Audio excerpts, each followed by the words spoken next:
Blog Talk Radio. We are the music makers, and we are the dreamers of dreams.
Good afternoon, ladies and gentlemen. This is Crossfire the Crusader, and you are listening to Superhero Academy on Blog Talk Radio. Here with you today, I've got Sonic Eagle, and we are waiting for this week's visiting professor, the one and only Zimmer.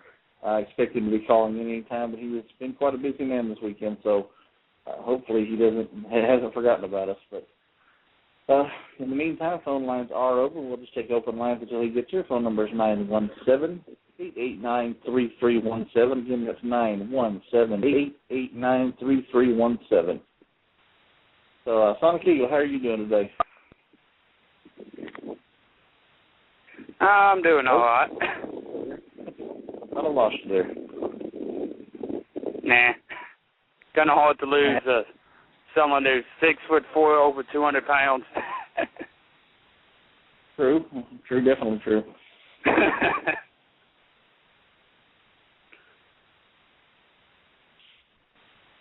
But today's plan, we had there's actually 3 different topics we were going to be talking about with Zimmer, and we're going to cover as much as possible.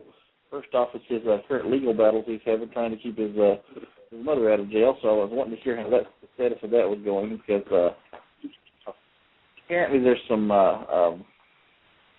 under-the-table stuff going on there that they've got her arrested, the conditions they've got her in, heard of, and he was going to share the situation where he's been trying to, what he's been doing is get her out, and what he needs other people to do to help him publicize this case.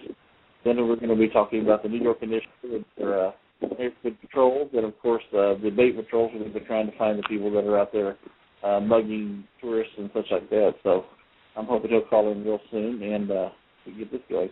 Now, what's been going on with you, Sonic Eagle? Huh? So what's been going on with your world? What's been going on with me? Yes, sir.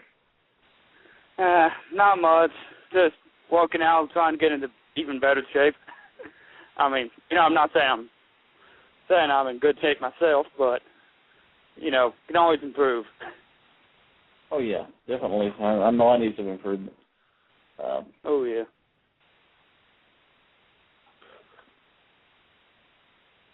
Really wasn't prepared to cover anything else today besides Zimmer, so I'm hoping everything's all right with him, because the situation was kind of touchier there for a little while.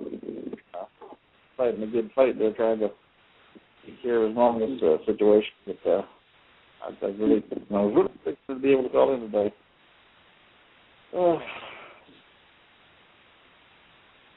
Let me see what I can come up with here. What is it? So let me see what I can come up with here. Some information there.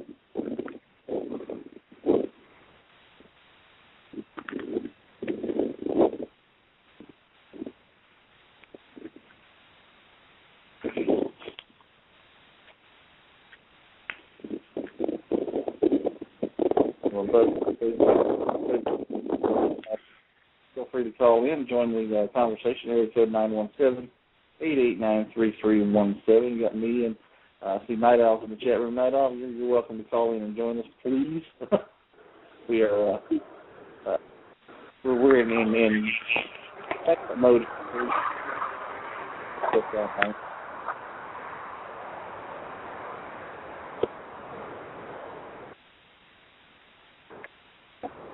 I got area code 504. Who I got here? Hello, this is Captain Black. How you doing? Hey, Captain Black. How are you doing? You've had an interesting go of things here. Some of your own legal battles here recently too, haven't you? I'm sorry. I said you've been having an interesting time with some legal battles here. Your landlord here recently, wasn't that correct? Oh yes. The slumlord won the first round, but we keep plugging away. I just want to give my prayer and my support to Zimmer in this time of need. I can't even imagine what it must be like.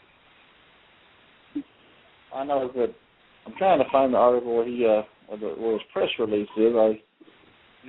I'm looking for. And I just want to mention, everybody, I'm currently walking the streets of New Orleans with my godson, the ever-dynamic Duda Man. He is 4'2" and 5 years old and full of fun. Hold on a moment. Yes, ma'am. How do you get to the Union Sanctuary? It is dead ahead. Straight up ahead? Right up. All right, here.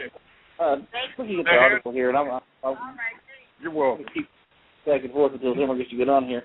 His mother, actually about a year ago, she was accused of shooting at a census worker on her doorstep. The accusation actually gives an address for a house that's in one town, but claims the city is in another town, and gives a description of a third property. So they can't even determine what this supposedly happened. The lady has changed her story twice when they home that they find any kind of weapons or anything like that. They don't actually have any evidence to this crime, but they have had her incarcerated for several weeks.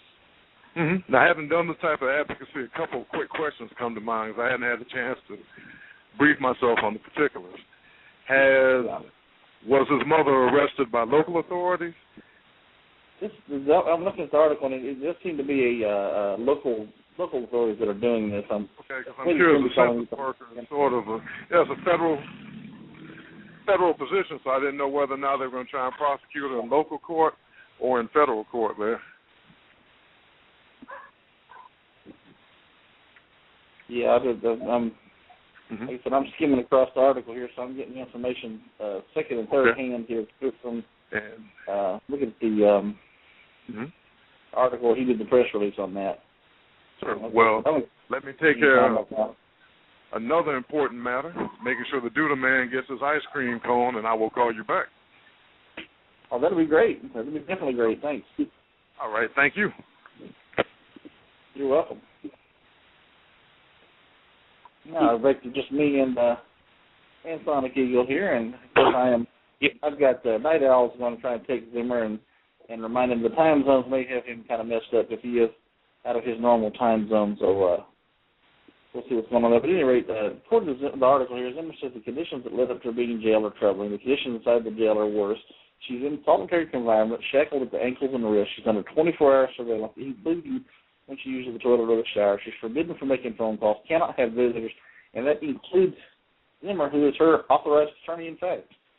And he is trying to make sure, to get the conditions better for where she's at, to get her out of the jail situation, and just in general, right this wrong, because it's like she's been convicted before she's ever been charged.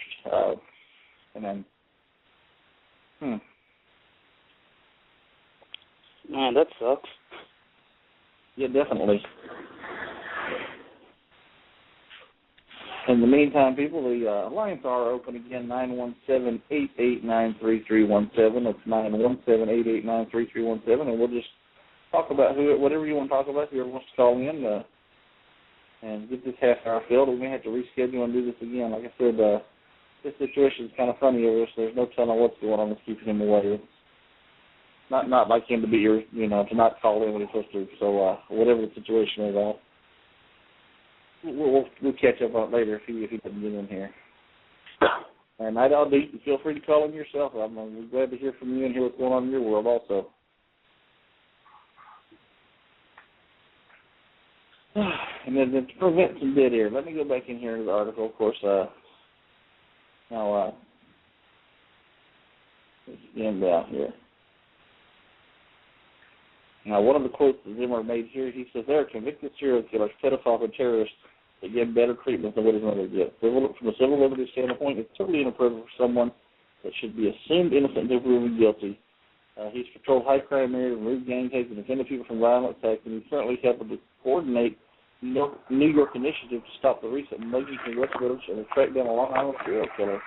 But this, he says, is the toughest challenge he's ever faced, not even until he's got her free.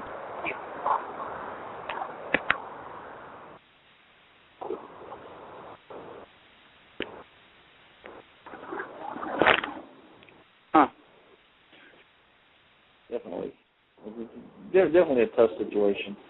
I was hoping to hear more. Oh, shoot. Kind of an awkward show for me, isn't it? At any rate, so tell me, what's been like I said, what's been going on with you? How's your patrols and your training going? What kind of things have you been doing here lately? Well, for the last few days, me and my mom's down here at Oklahoma. I've been just patrolling through the park that's close by. Mm-hmm. So far, nothing, thankfully. Nothing? Well, that's good. I think it's always good when there's nothing happening, Of course, it does mean sometimes that you might be in the wrong area, If you're not able to find something to do, you need to look somewhere else. True, definitely. Yeah, and as for the training, I've been mainly focusing more on my stamina right now. Yeah.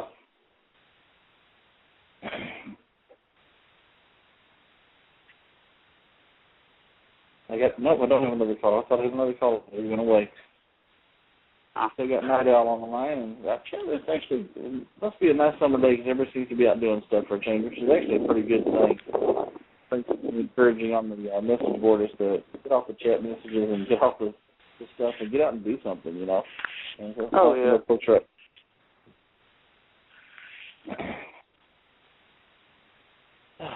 For me, I tell you what, it's been a interesting 2 weeks for me. The summer has finally kicked in, and of course, my motorcycle, as soon as it got nice weather, my motorcycle went down on me, so I don't have that transportation. So I'm on foot or roaming around, using the wife's car if I had to go somewhere. But I am looking forward to the 3 weeks from now. We're going to be doing our show live from the Superman Festival in Metropolis, Illinois. I just went ahead and while we wait, we'll kind of touch base on some of the shows that are coming up. And hopefully we'll get our guest in here shortly and he can share what's going on with him. Now, next week is the day before Memorial Day, so we've got the Patriots going to be joining us, and we're going to be honoring veterans in the community. We're going to be honoring those who have fallen in the line of duty, the police, the firefighters, the veterans of our world, and also just in general, anybody who's paid the ultimate sacrifice for the world around them. That's what next week's show is going to be about.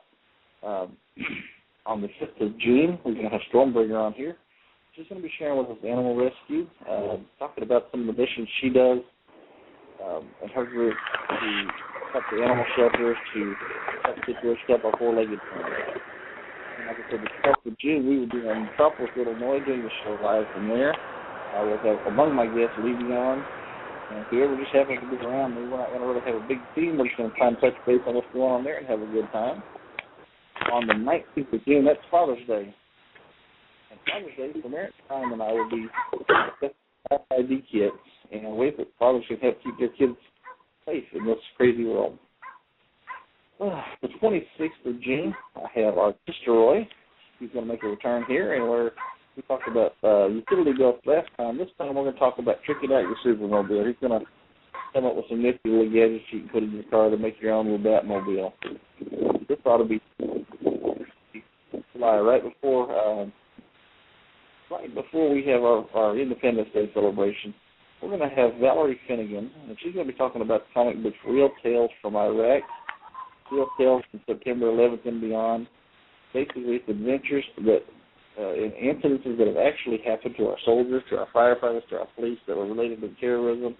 The comics themselves, the profits from that go to help the families that have lost loved ones, to help families with injured loved ones. It's a really interesting thing, and I'm looking forward to having her on here.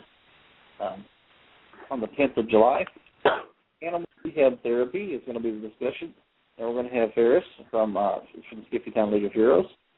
She's going to be sharing what she does with her rehab therapy animals, and that ought to be an interesting, different, change of pace. And then on the 17th of July, the hardest working man in the community, Danger Man, will be with us, sharing everything that he does. And I may not have enough time to cover everything he does. I'm going to have to pull him over next week.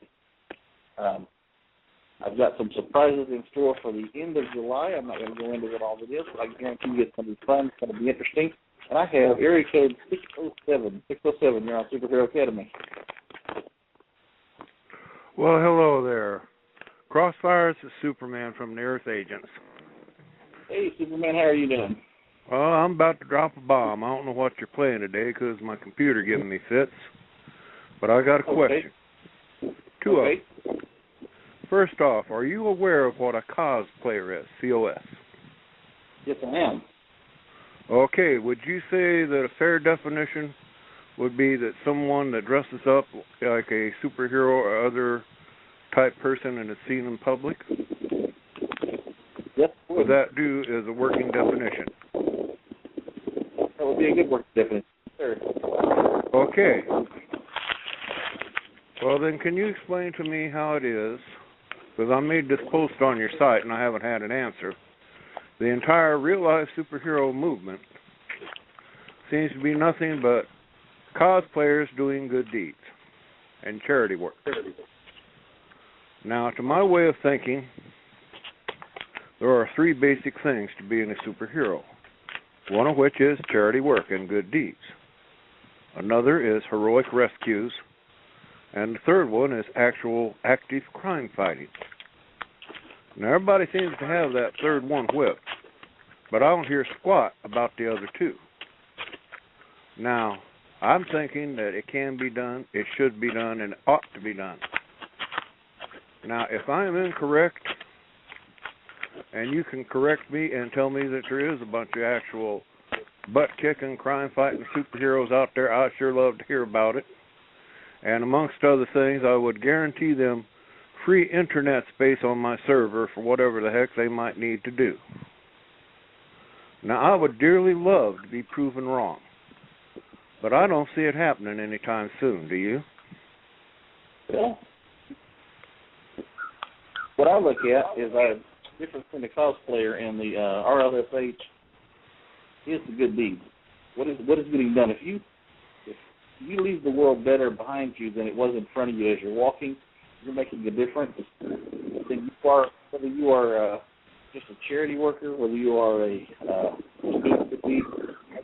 doing crime fighting, if you leave the world better than you found it, you're doing so using the symbology of a superhero. Then I think that does, to me, that is a hero. That is a difference between a cosplayer and a superhero. That's part of it, but it ain't all of it. The real-life superhero movement got started because people were tired of crime in the street and ineffectual police response. What happened to that part? It varies from area to area. I mean, some areas the crime, some people are more used to that. But one of the earliest of the real-life superheroes was Captain Sticky. And Captain Sticky was by no means a crime fighter. I've got another caller, area code 305. Who have I got? This is Night Owl. Night Owl, hey. Welcome to Superhero Academy. Hey, man, how you doing? I tried giving Zimmer a call, and I did not get an answer, and I left a message with 0. So I don't know if we'll be hearing from him. Could be a mix-up with time change, He's a time changer. He's having some issues there, so I hope it's just a time change because doing what he's doing, he could very easily find himself in a precarious situation out there. So, and I do hope he's having success in helping get this legal situation unravel with his mom. So I was really looking forward to having a call in today and talk about this. I've got a couple of people I'm hoping are listening. And I've got area code 727. Area code 727. Who I got? Hello, area code 727. You're on Superhero Academy.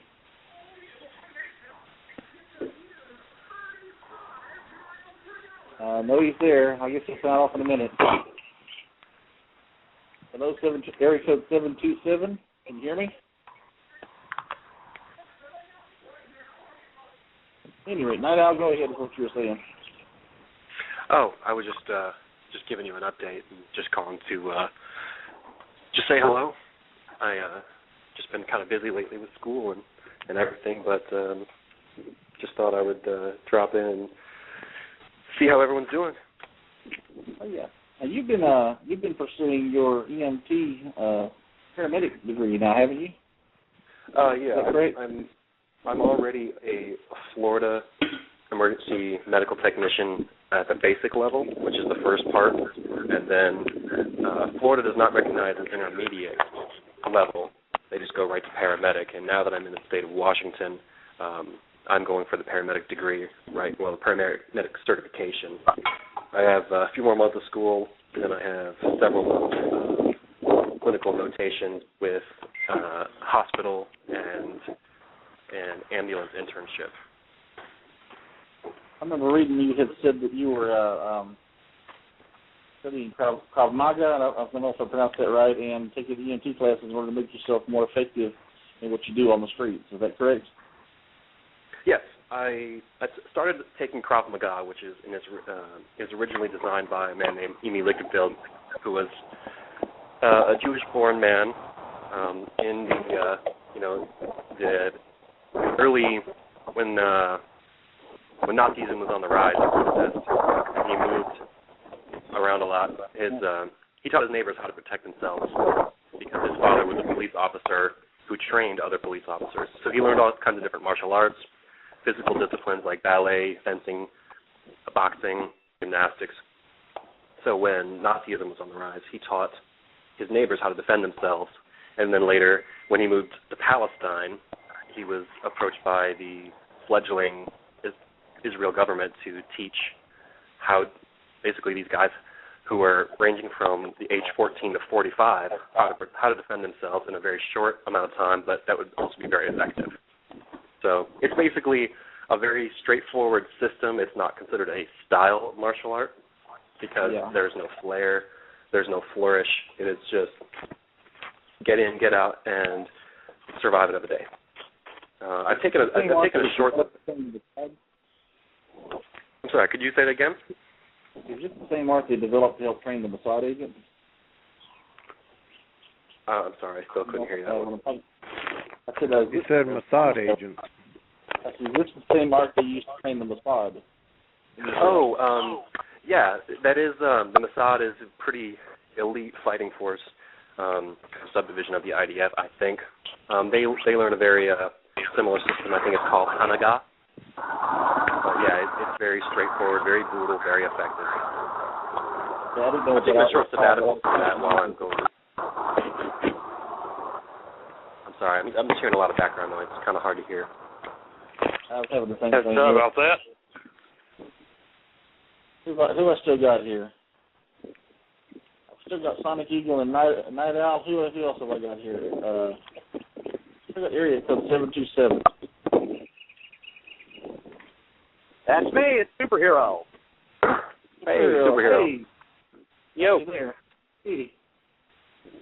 Yeah, I got on earlier. I kept pressing 1 to let you know I was here, but it didn't seem to want to let you know I was here.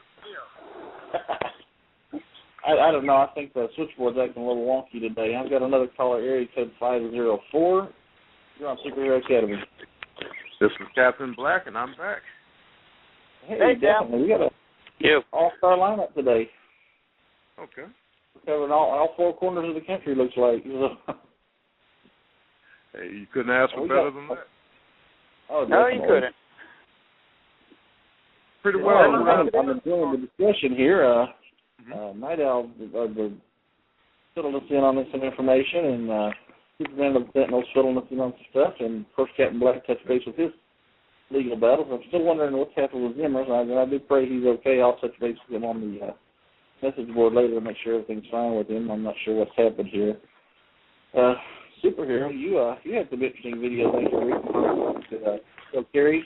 Oh, I'm sorry, brother. You broke up there for a second. There's a static again. I said I was kind of interested in that video you had done where you was reviewing the holsters you carry. Yeah, he's got a fanny pack. Yeah, it's a nice little piece of equipment. Actually, I called in. I wanted to address the caller who was talking about where are all the crime fighters now. Oh, well, go ahead. We got about 4 minutes. Go ahead and he's no longer on the phone with us. So go ahead and answer give the rebuttal here. That was DC. I think that was Earth Agent Superman. That was Superman of the Sentinels. Oh, okay. Well, I just wanted to say that nothing's really changed. These two guys that still crime fight. Mm-hmm. It's a sporadic thing. It's the whole 20 Nazi frogmen thing. You don't run out the door and they jump out of a tree. True. Well, before the call was in, Captain Black again, I stopped a suicide last month, and I know Crossfire stopped an attempted murder, but like Superhero said, they just aren't conveniently dropping out of trees every time you step outdoors. Right. I mean, if this guy thinks, oh, no, we're not crime fighters because we don't want to use his internet server, that's, doesn't make much sense to me. But the reality of the situation is we aren't the police. We don't have radios. We aren't called on things. So when we run into things, it's sporadic.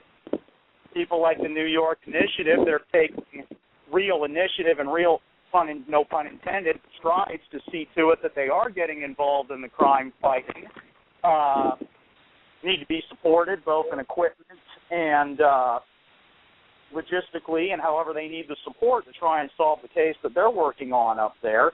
But whether or not somebody is using a website or not really doesn't have any emphasis on whether or not they're a crime fighter. Exactly. Definitely. I know. And also, it needs to be mentioned that the operating also. Most of us do not contact the media, nor have film crews with us, nor have, reporter contacts who just conveniently are covering our every move. So some of us are very modest about what we do. Even if I was, I tell everybody I'm hero support. I don't do a whole lot outside of the background work and such that I do. I do some charity stuff and like that, but I'm not out there patrolling. But even if I went out every day and patrolled in my area, just the chances of me finding things happening are a lot slimmer than in the area where the New York Initiative is, Old Clearwater, Florida, because of the population and or downtown New Orleans where I operate. Exactly. It depends on the area where you're at, what you're able to do. In my area, charity work is more effective for me to do than for me to try and go out and be the crime fighter. I've done security for years, but that's not what I'm here to do. I offer what I'm able to offer where I'm at, and like I said, if you make the world better, then you left it. To me, if you're doing that while using the iconic image of a superhero, that makes you the real life superhero. Mm-hmm. And I don't care if it's charity or what it is. If you are making a difference and you're doing it from behind the cape and mask, then to me that makes you a real life superhero. I agree. Guys, I'm gonna hang on for a little Absolutely. Here. I'm gonna go ahead and hit our ending theme, so just stay on ahead. Let's talk for a few minutes afterwards. So here goes our favorite theme to remind us to not take ourselves too seriously in the process. We're men in light. We roam around the forest looking for light. We're men in tight. We run from the rich and give to the poor, that's right. We may look like cities, but what do you say, or else we'll put out your light. We're men in tight. Always on guard, defending the people's rights.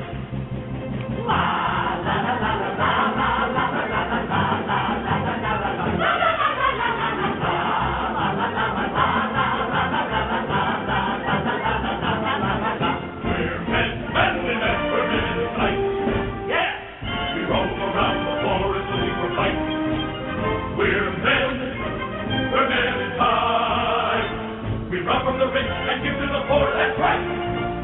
We may look like candy, but don't get us wrong or else we'll flag your life. We're men in tights, tight. Always on guard, defending the people's rights. When you're in a fix, just call for the men in tights. We're watch. All right, everybody. Well, we lost somebody. I'm thinking this little superhero. Yeah. Looks like we lost superhero in the transition. I still got Captain Black. Right here.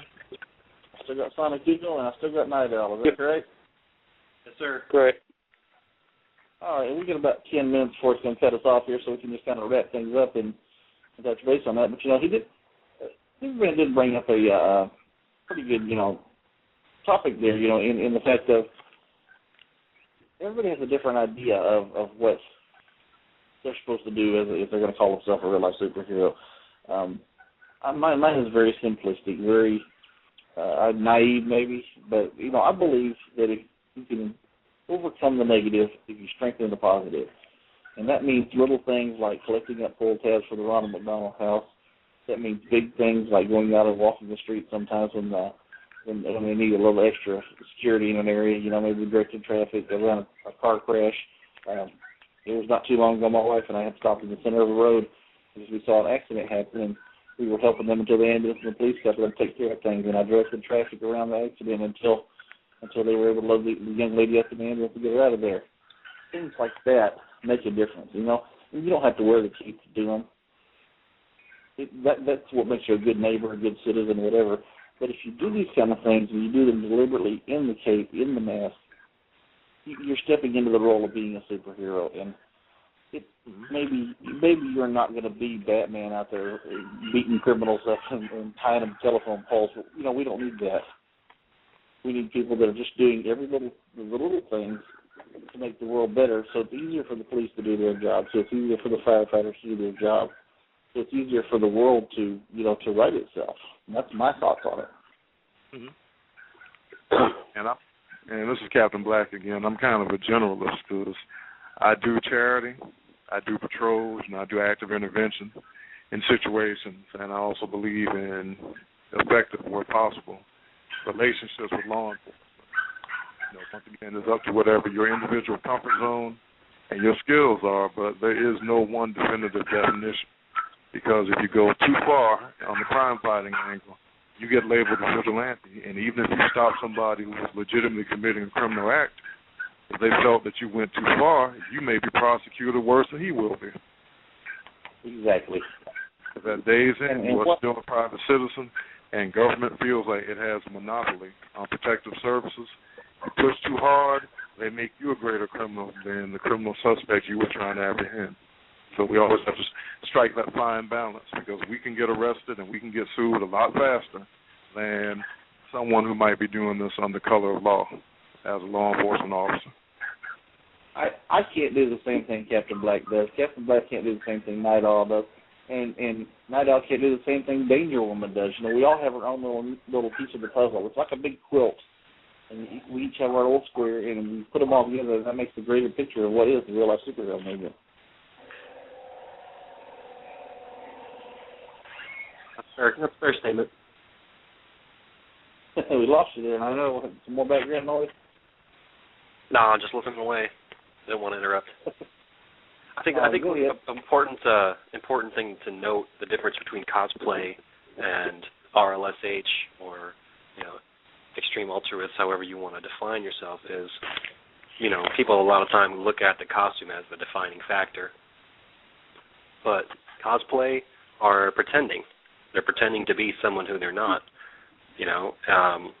without a mission. Their goal is to, go to a convention, maybe win a contest, or just have fun. And while you can do those things as a real-life superhero, the difference is you're going out intentionally with a pro-social mission. Exactly. And I think we need to really watch. I don't see any difference in what I do as a superhero as what I did as a clown. To me, that was another extension of my clown ministry work. I put on the costume, I put on the uniform, whatever you want to call it. and I go out and I try to make things better, try to make people smile. People laugh at me, that's fine. I don't care. But whether it's running a charity fundraiser, whether it's whatever, I like to know that when I'm doing this, I'm making an improvement in the world. I'm finding a need and filling that need. And to me, that's what it's all about. I told somebody recently messaged me and asked what was my advice to somebody that wanted to do this, and I said, find a need and fill it. Find something that needs done and do it. And it's that simple. And something I like doing as sort of a costume option member of the community. I really don't have, outside of specialized T-shirts, I really do not have, gimmick, costume, outfit, uniform, however you want to call it. But more people around here call me Captain Black than my given name. So that's something, I try to make it more approachable. Not like you'll see me on the rooftop in the shadows somewhere. I think, and for me, that's my contribution, trying to make this wonderful concept of ours as accessible to the rest of our fellow citizens as possible. Because people do take comfort from the concept of a stranger coming to their rescue or caring about their situation, because that happens all too rarely in our world. Sadly, it's true, though. It really is. It is a sad but true fact. And, the instances between the serial killer attacking somebody in the parking lot and the 5-car pileup on the freeway and the house fire burning down, those are moments in time that's part of the greater scheme of every day of all the little things, because for every person that's trapped in a house fire that needs somebody to kick the door in and rescue them, there are hundreds of people who need another meal. For every person that's in a car wreck and needs somebody to pull over and help them out of the car wreck, to pry the door open or whatever and get them out of this car before it catches on fire, there are hundreds of people who don't have a place to live. And for every person, the concept has to be big enough to accommodate trying to meet all these needs instead of one narrow part of it. Yeah.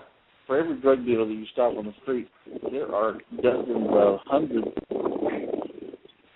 substances they can't get off of. And they need somebody to just give them the hands up and let them know that they care and help them shake off the addiction of their guy.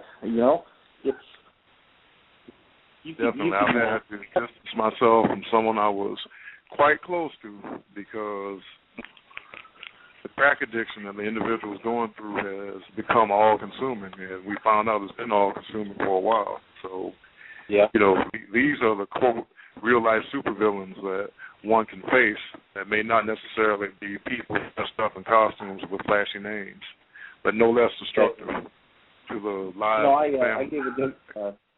I gave an explanation a while back about the difference between crime fighting and charity working to me, and the charity workers are the people that are working at the ground level, doing the everyday little things, and the crime fighters who drop out of the trees and stop a crime and then don't do anything for 2 weeks and then do it again. Those ones, I said, it's kind of like a flood coming in your town. You could be there putting the sandbags up, or you could be there with a sponge and a bucket trying to draw the water up.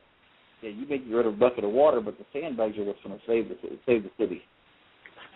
That's where the non-glamorous work, the shoveling the sandbags, stacking the bags, the building that levee to keep the water back, is what's going to keep the water out of the buildings, out of the streets, stuff like that. All that cleanup work we're doing, that's the stuff that's the tail end of the problem. In our world that is eliminating the people, eliminating the need, the products, purchasers in the drug dealers. It's eliminating the hunger that drives people to steal. It's eliminating the homelessness that drives people into these situations that they become frustrated and violent. It's working from the bottom and solving these problems, helping these people find their stability in life, to find some hope in life, and to get out of this darkness that they're in, instead of waiting for them to mess up and just slap them down with a ball bag, Mm-hmm. Precisely. I think you can accomplish more over the long term if you look at the root cause of the problem than by simply trying to find the problem as it manifests in its worst case and stopping it at that point. It's like fire safety versus putting out the fire. You want to prevent the fire, you don't want to have to fight it. Exactly. You know, the amount of money that goes into the two of those, you can say, you know, it's literally like they say, you know, an ounce of prevention is a pound of cure. You can do a really proactive, for example, fire prevention program, and that will cost statistically less in the long run than it does to react and then dealing with all the property damage and the logistics of putting that fire out, paying the people to do it, and then rebuilding. It's just like an exercise program. If you stay in good physical shape and don't let yourself get out of shape, you know, into the flying walrus move, which that I'm in, it's easier to stay in shape than it is to lose weight afterward. You know, it's easier to remain, to live healthy and not have to come back and backtrack after everything used to be a problem. It's going to be easier to correct the problems by teaching the kids to do the right thing, teaching them respect, teaching them how to find a career. It's going to be easier to correct the problems by helping the people get off the streets, get into some sort of a home, get into some sort of a job, and where they're not worried about where the next meal is going to come from, they're willing to steal to get it. It'll be easier to get beautiful as that is, for some of us, is not as glamorous as the vision you get of standing with your foot on some unconscious guy's chest with the wind blowing through your cape. I mean, a lot of us who favor the crime-fighting approach exclusively, for them, I really think they really feel that I'm not contributing if I'm not actively defeating somebody. And that's true, but defeating the root causes that cause people to act out in that fashion is an even greater achievement. It's just a matter of taking your thinking to that inevitable next step. Okay, I have the perpetrator, but how do I help address the conditions that create perpetrators? Exactly. I mentioned Captain Sticky earlier. Captain Sticky was back in the late 70s, early 80s. He was definitely a larger-than-life. He built like me. Not really healthy at all. He was quite a hefty man. He had things like a Twinkie bazooka. It was a tater gun that fired Twinkies at people and such like that. And he had a big tricked-out Cadillac that he drove places. And what he would do, he would find in need. He was a consumer advocate. Was his main thing. He would find a need, a situation, and he would go park his sticky mobile in front of the building where this need was and wait for the press to get there. And he would make his point about what was going on. And Captain Sticky was responsible for changing things like the amount of sugar in children's cereal. He brought about laws that govern how animal shelters and nursing homes treat the people and the animals that they're taking care of. There was nursing home abuse that were going on. He brought attention to the fact that these elderly people were being beaten in nursing homes. And a lot about changes in the law that they affect the entire country. Now, if you could rush in and say, you're beating this person and draw them off of there, yeah, you stop one person from being beaten. But this guy has probably stopped millions of people from having to face that same kind of situation by doing it a little less dramatically. He didn't have his foot on somebody's throat, but he did have his finger on the pulse of the world, and he made a change. And that's, to me, that's where you're going to make changes. The lasting things are going to be the softer ones. You're not going to be. It's not going to be dramatic. You're not going to have your hair whipping in the wind and the teeth flapping behind you and your chest all puffed out and the bodies of these people tied up at your feet, and everybody taking your pictures and you get to walk home with a pretty girl. That happens in the movies. I think this is going to be something. Hey, you may have fun, like superheroes says. You wear the costume, you do it because it's fun. But, and you may get a chance to do something exciting. You may get a chance to intervene in a crime. But the real difference you're going to be making is in changing what happens. And I remember reading about Mr. Silent and how whenever he would be patrolling, whatever exactly Mr. Silent did, the area he was in, the police reported that crimes would drop in the area he was walking, mainly because the criminals did not want to be in an area where somebody was drawing that much attention to things. See, the deterrent value of the gimmick. Exactly. or somebody about Mindy, about building levees, it's about